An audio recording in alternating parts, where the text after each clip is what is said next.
Le voy a pedir que me acompañen con su mano derecha. Vamos a orar por Ernesto. Gracias te doy, Señor, por esta noche tan espectacular, en donde una vez más te has hecho presente a través de todos los mensajes que has querido hablar a nosotros. Pero hoy te queremos pedir juntos como pueblo por Ernesto, para que lo tomes de par en par, que lo unjas con tu Santo Espíritu y sobre todo que tomes su boca para que pueda proclamar tu palabra viva, mi Señor. Esa palabra que necesitamos para que toques nuestro corazón y entre a lo más profundo de nuestro ser. Desde ya te lo entrego a ti, a Ernesto, Señor, y te pido que tus ángeles estén a su lado, mi Señor, acompañándolo. Gracias te doy, mi Señor. Amén. Amén. Muy buenas noches, mis amados hermanos. Es el primer año que no me permiten venir a dirigir y cambiar nada. La verdad es que no me cabe el corazón de la alegría que tengo de ver un sueño hecho realidad, especialmente en ver el paso de las generaciones. El 20 aniversario de la comunidad es lo que celebramos, y la cita lema, la obra que vieron de Ezequiel 37, habla de los huesos secos. Y el profeta Ezequiel ve un valle lleno de huesos secos. Y cómo Dios se da a la tarea de unirlos, levantarlos, darles tendones, carne y aliento de vida. Y es una similitud a nuestra vida, lo que Dios ha hecho en todos nosotros. San Pablo en el Nuevo Testamento, en el libro a los Corintios, dice: Dios es el Padre de las misericordias y el Dios de toda consolación. Y si yo le preguntara a usted si usted se considera un consolador, ¿qué diría usted? ¿Qué dicen sus amigos? ¿Qué dice su familia acerca de usted? ¿Es usted un consolador? ¿Es usted una persona de mal humor, criticón, negativo, pesimista? ¿O es usted alguien que infunde ánimo, alegría, es jovial, alegre, positivo, siempre empujando para adelante? Dios espera, mis hermanos, que todos nosotros seamos consoladores y motivadores. De hecho, a la gente le encantan las personas que son motivadores. Ya en el Antiguo Testamento, Isaías habla de consolar a su pueblo. Y San Pablo, en la primera carta a los Tesalonicenses, dice: edificad y consolar, anímense y fortalezcanse unos a otros. Y es que consolar significa construir la vida de otros. Fíjense bien, un motivador es una persona que estando al lado suyo le ayuda a llevar cargas en tiempos de tribulación, dándole consuelo y llenándolo de esperanza. Para aquellos que trajeron Biblias, vamos a leer en la segunda carta a los Corintios, en el capítulo 1, el versículo 3, 7 al 11. Alabemos al Dios y Padre de nuestro Señor Jesucristo, pues Él es el Padre que nos tiene compasión y el Dios que siempre nos consuela. Él nos consuela en todos nuestros sufrimientos, para que nosotros podamos consolar también a los que sufren, dándoles el mismo consuelo que Él nos ha dado a nosotros. Porque así como los sufrimientos de Cristo se desbordan sobre nosotros, nosotros sufrimos con Él, así también por medio de Cristo se desborda nuestro consuelo. Pues si nosotros sufrimos, es para que ustedes tengan consuelo y salvación. Y si Dios nos consuela, también es para que ustedes tengan consuelo y puedan soportar con fortaleza los mismos sufrimientos que nosotros padecemos. Tenemos una esperanza firme en cuanto a ustedes, porque nos consta que así como tienen parte en los sufrimientos, también tienen parte en el consuelo que viene de Dios. Yo le vuelvo a preguntar, ¿es usted un consolador? ¿Es usted capaz de levantar a otro cuando tiene problemas? Cuando se encuentra en una adversidad en su vida o en tribulaciones, y lo consuela y lo anima a seguir adelante. En el versículo 8 sigue San Pablo diciendo: hermanos, queremos recordarle cuántas dificultades tuvimos en la provincia de Asia. Fue una prueba tan dura que ya no podíamos resistir más y hasta perdimos la esperanza de salir con vida. Nos sentíamos como condenados a muerte, pero esto sirvió para enseñarnos a no confiar en nosotros mismos, sino en Dios, que resucita a los muertos. Palabra de Dios.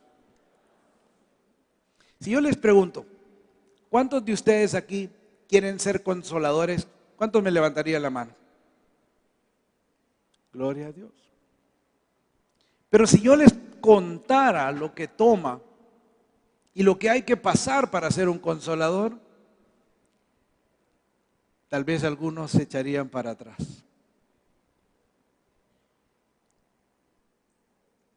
¿Tiene usted una persona en la cual lo considera un consolador para usted?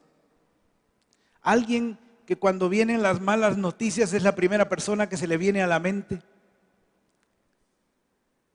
Y que la sola presencia de esa persona en su vida hace que la carga se sienta más liviana.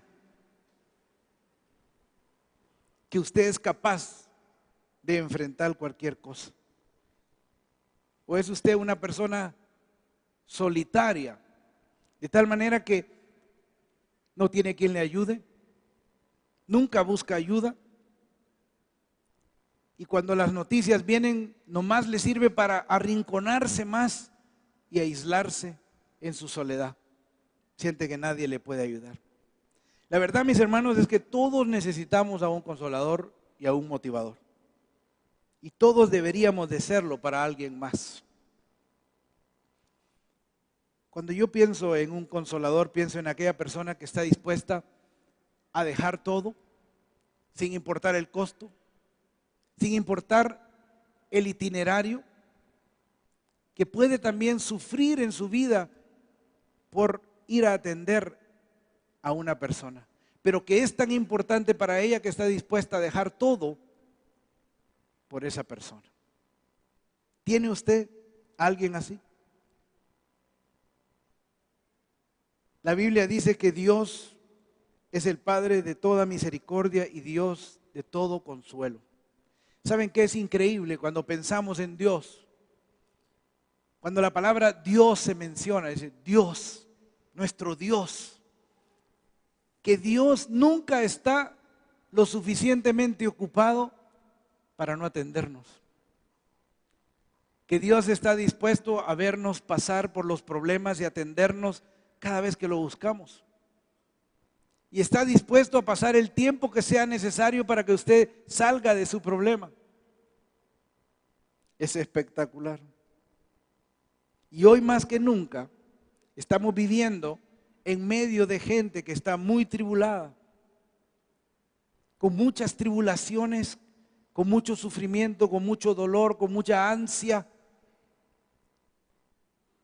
Y hoy en día hay mucha confusión. Y últimamente mucha frustración. Las cosas no salen como nosotros habíamos pensado y tal vez las cosas han cambiado dramáticamente para muchos. Y hay mucha frustración. Y la gente necesita a alguien que los consuele, mis hermanos. Y 2 de Corintios dice claramente que Dios es el que hace a los consoladores. Dios es quien construye al Consolador. Así que de eso voy a hablarles yo esta noche. ¿Qué se necesita para ser un consolador? ¿Qué se necesita para ser un motivador de Dios? Son 3 pasos los que tenemos que dar. Yo no estoy hablando de aquel consolador que lo mira y le dice, ahí voy a orar por usted. Y usted sabe que no va a orar por usted, que esa fue la última vez que se va a acordar de que va a orar por usted. De aquel que le toca en la espalda y le dice, no se preocupe, todo va a salir bien. O aquel que le dice, yo entiendo. Y usted sabe que no entiende por lo que usted está pasando. O aquellos que piensan, que dicen palabras de ánimo, aquellos que le dicen, mire, usted no es el único. Habemos muchos que estamos ahí en lo mismo. Yo hablo de un consolador que con su sola presencia, con su mirada, con su voz, con su sonrisa, es capaz de levantarlo a usted a dar un paso más alto. Y empieza a ver en usted una esperanza, como que las cosas van a salir bien. Que no importa qué tan oscuro parezca el valle o el problema en que usted está metido, con Dios de la mano vamos a salir adelante. De ese es el tipo de consolador que yo estoy hablando. Así que el primer paso de estos 3 pasos que usted tiene que dar para llegar a ser un consolador es que tiene que, es la palabra dolor. Usted, si quiere ser un consolador efectivo de Dios, tiene que estar dispuesto a experimentar dolor o sufrimiento. El gran apóstol San Pablo decía en otra traducción que estaba abrumado hasta el extremo de problemas. Yo no sé qué tan emproblemado está usted, pero San Pablo sabe de dolor y sabe de adversidad. Y si usted quiere animarse con un personaje en la Biblia, lea a San Pablo, porque como nosotros sufrió grandes adversidades. Y la verdad, mis hermanos, es que cuando uno sufre, uno quiere oír de alguien que ha sufrido, de alguien que sabe lo que es el dolor, que entiende. Porque es sencillo. Si yo veo a alguien que me habla de dolor porque ha pasado por el dolor, me va a llamar la atención. Si no, lo voy a descartar. En el versículo 4, San Pablo dice que nosotros hemos de pasar tribulaciones para que, por medio del consuelo que Dios nos da a nosotros podamos consolar a otros. O sea que la implicación es que para consolar y motivar a otros, nosotros también tenemos que pasar por el valle. También nosotros tenemos que sufrir. Porque un consolador efectivo es aquel que ha pasado por lágrimas, tribulaciones, pruebas, dolor, juicios, persecuciones, óigase bien, fracasos. Hay muchos que le tenemos miedo al fracaso. Pero para ser un consolador efectivo hay que pasar por el fracaso. Y las decepciones que trae la vida. Aquellos que siempre están escapando del dolor, nunca van a ser efectivos. Que le huyen al dolor. La verdad, mis hermanos, que cuando uno está, y tal vez usted se pueda familiarizar, cuando usted está dolido, cuando el corazón duele, cuando usted está pasando por una prueba que sobrepasa sus fuerzas y su espíritu está quebrantado y sus emociones están quebrantadas, usted quiere oír de alguien que ha estado ahí. Un padre recibe una llamada que acaban de encontrar a su hijo tirado en una cuneta porque está adicto a las drogas y lo llevan a un hospital y el padre va al hospital a encontrarse con ese cuadro, con un hijo con un cuerpo moribundo y siente la frustración, el dolor de ver a su hijo ahí, la impotencia de no poder hacer nada. Y llega un padre que tiene 2 hijos chiquitos y le dice, mire, no se preocupe, todo esto pasa. No hay mensaje, no hay consuelo. En cambio, aquel padre que descubrió a su hijo con droga y tuvo que enfrentarlo, y droga la encontró en su casa, y tuvo que enfrentar a su hijo en la hostilidad y la adversidad y tal vez el resentimiento que puede haber en un hijo hacia el padre. Deje que él vaya a atender a ese padre. O una mujer que su esposo le acaba de decir que ya no la quiere, que nunca la quiso, que está cansado, aburrido, enfermo de ella, que ha encontrado otro amor y que se va. Solo una mujer que conoce del rechazo, porque ella ha sido rechazada, sabe lo que se siente. Sentirse sola en casa, pasar noches sola, tener que velar por su seguridad y nunca tener a nadie en la noche que lo abrace, que le diga que la quiere. O tener que tratar con el hecho de que la gente la vea con una gran D en la frente que dice divorciada. Y que la gente la juzgue, diciéndole, a saber qué hiciste para que te dejara el hombre. Deje que esa mujer le dé un abrazo a la otra mujer.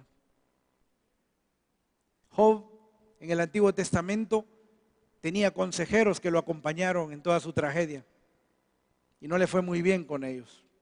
Y en el capítulo 16 dice que en el versículo 1, ustedes en vez de consolarme me atormentan.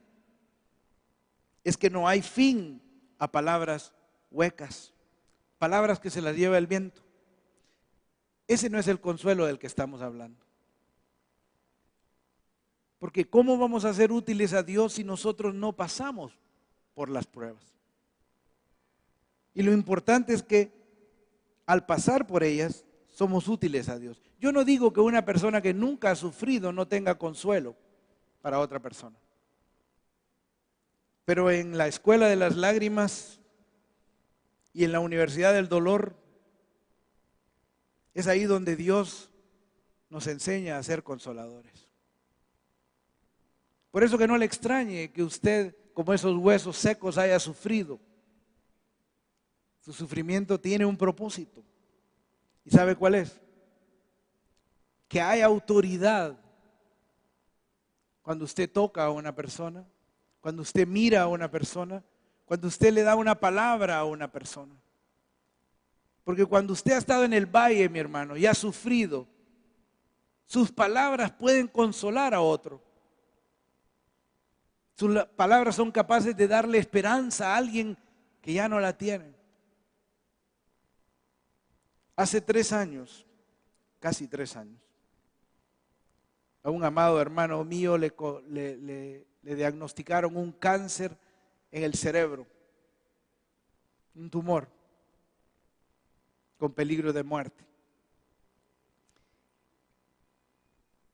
Recuerdo que después de haber llorado una noche entera pidiendo explicaciones a nuestro Dios, no las sabía. Pero como al segundo día que llegué al hospital, apareció un angelito, un hombre que tenía un tumor. Y llegó a darnos ánimo, a decirnos que Dios tiene poder, que confiemos en Él. Recuerdo que mi actitud hacia la situación cambió totalmente y me sentí muy esperanzado, pero al pasar del tiempo este angelito murió. Y entre todas las pláticas que tuvimos con mi amado Javi, nunca olvido cuando un día platicando de la vida y la muerte y las probabilidades que existían, le pregunté, Javier, ¿y por qué quieres vivir? Y él me dijo, porque me quiero hacer viejo con mi esposa. Porque quiero ver crecer a mis hijos. Yo le dije, no es suficiente, Javier. Tiene que haber algo superior para que tú te quedes con nosotros.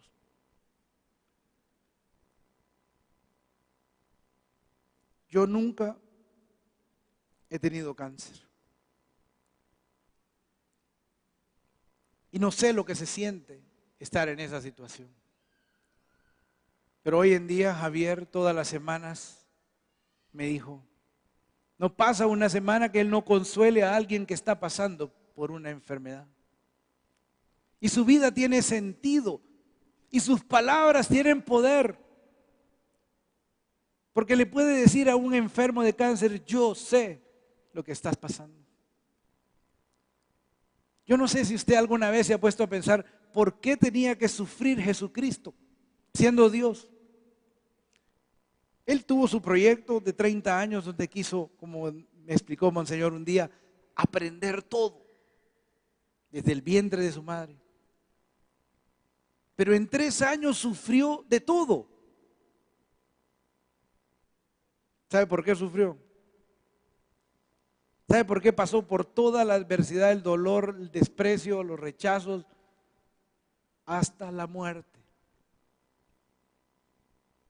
Para un día poderlo mirar a usted a los ojos y decirle, yo sé exactamente lo que tú estás pasando. Nuestro Dios, mis hermanos, no es ajeno al dolor. Él sabe por qué y a dónde nos duele. Él es el gran consolador. Él nos puede consolar. Y San Pablo, cuando escribe estas cartas a los filipenses y a los corintios, les escribe desde la cárcel. Y cuando los corintios reciben estas cartas se preguntan, ¿y qué es este hombre que nos está escribiendo a nosotros desde una cárcel diciéndonos, anímense, gócense, consuélense unos a otros, alégrense en los sufrimientos, pongan toda su confianza en Dios? Desde una cárcel. Esas palabras tenían peso. Nos han alcanzado a usted y a mí.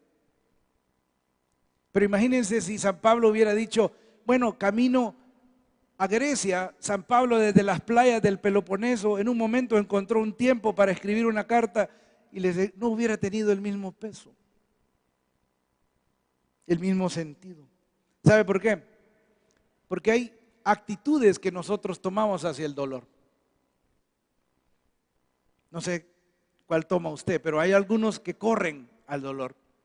Es que nomás escuchan problemas y no quieren escuchar y salen corriendo, pero sus vidas quedan vacías. Hay otros que se desmoronan, se caen, se derrumban ante las pruebas que tienen que pasar en la vida. Y están trabados en esa prueba de hace 20 años. Si es que yo perdí a mi papá, es que yo sufrí un divorcio, es que yo pasé tal cosa y yo la otra, y están ahí estancados. Hay otros que se amargan profundamente, tan amargados ante las adversidades de la vida, tan resentidos. Y miren, yo conozco gente que no tiene nada que ver con Dios ni de aquí a la puerta de allá, pero cuando pasan problemas, lo primero que culpan es a Dios. Cada vez que tienen dificultades y no las entienden, culpan a Dios. Y hay aquellos que ante el dolor se hacen mejores. Hay aquellos que ante la adversidad y el sufrimiento se mejoran porque ven en el problema una oportunidad de que Dios actúe en sus vidas y de que a través de esa oportunidad van a ser mejores, consoladores y efectivos para Dios. ¿Cuál de estas mejor lo describe a usted? ¿Corre? ¿Se estanca? ¿Odia? odia y se amarga y culpa a otras personas. ¿Cuántos de nosotros le echamos la culpa a otros? Es que yo no soy por aquel, es que culpa de mi papá, la culpa de mi mamá, la culpa de mi esposa, yo fuera feliz si no fuera por ella. ¿O es usted de aquellos que se alegran de tener la oportunidad? Dios, y en estas circunstancias que me encuentro, ¿qué me quieres decir? ¿Qué propósito tienes tú aunque, mi hermano, aunque sea la cosa más difícil? Y hoy en día tenemos problemas complejos, complicados, en las relaciones familiares, hasta en las relaciones de sexos, vicios, drogas. Hay relaciones complicadísimas. Puede ser que usted haya pasado por o esté pasando por alguna de ellas. En la escuela de los consoladores el primer curso es dolor, el segundo es principios. Hay mucha gente que desperdicia sus lágrimas, desperdicia su dolor, su sufrimiento, sus tribulaciones, porque se viven quejando, murmurando o huyendo de ellas. Y las desperdician. Todo tiene un propósito de Dios. Hay cosas que Dios permite y hay cosas que Dios manda. Muy fácilmente muchos diríamos, ¿está Dios en control de todo? Sí. ¿De verdad? ¿Y de su problema? No. ¿De su adversidad? No. San Pablo en el versículo 4 dice que nosotros sufrimos para que Dios nos consuele. Siempre hay un para qué. Dios tiene un principio. Y a través de los problemas, Dios nos va a equipar para que nosotros podamos ayudar a otros. Si nosotros estamos atentos ante la prueba de ver lo que Dios está haciendo en mi vida, yo le aseguro que el efecto de la prueba que usted está pasando pasaría más rápido. Si su actitud hacia los problemas cambia ante la situación, ante la crisis. Crisis igual oportunidad, dicen los japoneses. Si usted tiene la actitud correcta. A mí me enseñaron desde bien temprano en mi caminar que en el primer año es que Dios nos prueba y de ahí en adelante nos enseña. ¿A dónde está usted? ¿O todavía está trabado en la prueba? Y aunque pasa años, todavía está en el primer año creyendo que Dios necesita probarlo toda la vida. Mi hermano, Dios le quiere enseñar a usted para que usted aprenda a consolar a otros. Y por eso pasa por lo que pasa. Dios lo va a equipar, va a construir en usted las características que son necesarias para que usted sea un consolador efectivo. Así Dios nos enseña que en todas las circunstancias hay un propósito de Dios. Hay situaciones en la vida, mis hermanos, donde uno ya no puede hacer nada. Se acabó. Lo que tenía que hacerse se hizo. Lo que no se debía de hacer no se hizo. Y la situación es tan desesperada que el único lugar o el único que nos puede ayudar es la divinidad. ¿Y en qué mejores manos podemos caer, verdad? Que caer en las manos de Dios. El único, cuando su problema es de tal magnitud que usted dice, el único que me puede ayudar es Dios. Gloria a Dios. Cuando su única alternativa es tener que confiar en Él, ese es un principio. Dios quiere que usted ponga toda su confianza en Él, como decía en el versículo 9. Ya no confiar en usted, olvídese de sus fuerzas. Me imagino que ya trató todo lo que pudo tratar. Así usted podrá dar esa esperanza a otros cuando de repente se encuentre que Dios lo que está haciendo es formando su carácter para hacerle un carácter fuerte. ¿Sabe para qué? Para que tenga poder y pueda meterse debajo de la carga de otro y ayudarlo a pasar la prueba. Dios lo quiere llenar de poder. Así le va a dar esperanza a otros que no le hayan sentido a su vida. Así va a poder consolar usted a alguien y decirle, no temas, hay una luz. Mi hermano, cuando todo es final, yo estoy seguro que algunos de ustedes están aquí hoy en la noche invitados por alguien que los invitó a venir porque ha visto que no hay salida, que no encuentran solución, que no hay respuestas, que los han oído y hoy los han invitado a venir a Cristo. Dichosos. Benditos sean esos consoladores que los han llamado a ustedes, porque nuestro papel es llevar siempre a los pies de Cristo a todo aquel que no lo conoce. Porque solo Dios, mis hermanos, puede recoger huesos, vidas destruidas, desconsolados, agobiados y darle sentido en su vida. Solo Dios.